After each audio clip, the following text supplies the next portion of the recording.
মাত্র 10 টাকায় বিশেষজ্ঞ চিকিৎসকের পরামর্শের পাশাপাশি পাওয়া যায় বিনামূল্যে ঔষধ। অথচ দীর্ঘদিন এই হাসপাতালের নামই জানতেন না অনেক মানুষ। কিন্তু হঠাৎ করেই বদলে গেছে সেই চিত্র। প্রতিদিন হাসপাতাল জুড়ে বাড়ছে রোগীর ভিড়। প্রশ্ন উঠেছে, হঠাৎ কেন বাড়ল রোগী? এর পেছনে কি শুধুই কম খরচ, নাকি আছে অন্য কোনো কারণ? তবে বর্তমানে সকাল হতেই সরকারি হোমিওপ্যাথিক মেডিকেল কলেজ হাসপাতালের বহির্বিভাগে শুরু হয় রোগীদের দীর্ঘ সারি। কেউ এসেছেন ঢাকার বিভিন্ন এলাকা থেকে, কেউ আবার দূর দূরান্তের জেলা থেকে। তথ্য অনেকদিন আগে থেকে জানি, কিন্তু এখানে যে মেডিকেলে যে ডাক্তার দেখে যে রুগী, এটা জানি না। জানি যে শুধু লেখাপড়া করে, এটুকু জানি।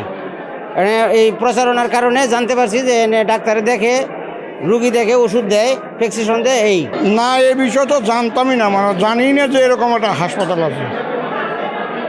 মানে বাংলাদেশে যে এরকম একটা হাসপাতাল আছে জানি না আমরা। আমার বয়স ধরেন মেবি 50। আজও পর্যন্ত জানতাম না এখানে সরকারি হসপিটাল, হোমিওপ্যাথিক হসপিটাল যে আছে, আজও পর্যন্ত জানতাম না। এই ইউটিউবের মাধ্যমে এটা জানতে পারছি, যাই না এখানে আসলাম ভাইয়া। অনেক অনেক ধন্যবাদ, এবং সারা বাংলাদেশের মানুষের জন্য অনেক ধন্যবাদ। এক সময় যে হাসপাতালটি অনেকের কাছেই ছিল অজানা, স্যান্ডেলিনা সো, রূপচর্চায় আভিজাত্য। এখন সেটি হয়ে উঠেছে স্বল্প খরচের চিকিৎসার একটি নির্ভরতার জায়গা। আসলে আমি মূলত হোমিওপ্যাথির প্রতি অনেক আগে থেকে বিশ্বাস করি, তবে ভালো কোনো জায়গায় যাইবো, কোন জায়গায় যাইবো, কিন্তু ঠিকানা পর্যন্ত কোনো তথ্য জানতাম না। তবে জানতাম যে একটা মেডিকেল কলেজ আছে, হাসপাতাল হোমিওপ্যাথি। তো আজ এক্স্যাক্টলি আমি কোনো সময় আসিনি। আমি এই ভিডিও ভাইরালের পরে অন্যান্য রোগী যারা জানতে পারে না বা যারা জানেও না যে আসলে বিনামূল্যে সরকারের এত সুন্দর একটা ট্রিটমেন্ট এখানে আছে, হয়তো তারাও উপকৃত হবে, তারাও আসবে। না, আমি জানতাম মেলা আগে। এটা তো কিন্তু 10-15-20 বছর আগেই হয়েছে এগুলো, তাই না? এগুলো মানুষ গুরুত্ব দেয় না, যেহেতু এরকম প্রচার ছিল না। এনাদেরও গাফিলতি ছিল যে প্রচার কেন করে না জানি না। বাইরে হোমিওপ্যাথিক ডাক্তার দেখাইছি, সিটারি 4বার সিটারি করছে, মানে শুধু করে পানি দেয়, ওষুধ দেয় না। এখন মনে হচ্ছে আইসি, আজকে দেখি কি অবস্থা।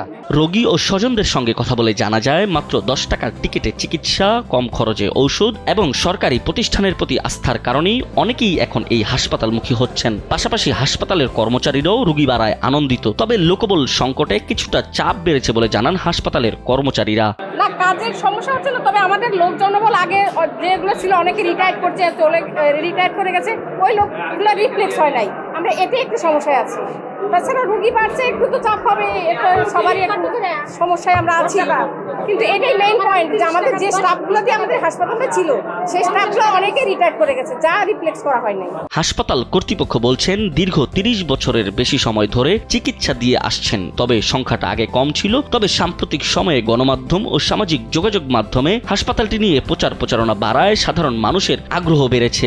আগে যারা এই হাসপাতালের অস্তিত্বই জানতেন না, তারাও এখন চিকিৎসা নিতে আসছেন। ইদানিং একটু অ্যাওয়ারনেস বৃদ্ধি হওয়ার কারণে আমাদের রোগীর সংখ্যা 2 গুণ 3 গুণ বেড়ে গিয়েছে।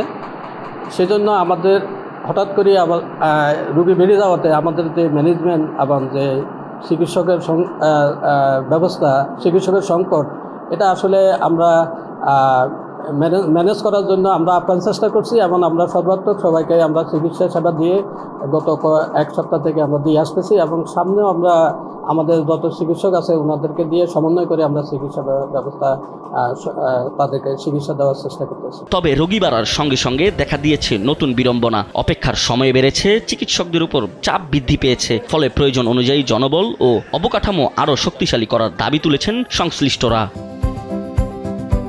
একসময় যে সরকারি হোমিওপ্যাথিক মেডিকেল কলেজ হাসপাতাল ছিল অনেকটাই আড়ালে, এখন সেখানেই প্রতিদিন বেড়েছে রোগীর উপস্থিতি। কম খরচে চিকিৎসার সুযোগ মানুষকে টানছে এই হাসপাতালে। তবে রোগীর এই বাড়তি চাপ সামাল দিতে প্রয়োজন পর্যাপ্ত জনবল ও আধুনিক সেবার ব্যবস্থা। তা না হলে বাড়তে থাকা এই আস্থা ধরে রাখাই সবচেয়ে বড় চ্যালেঞ্জ হয়ে দাঁড়াবে।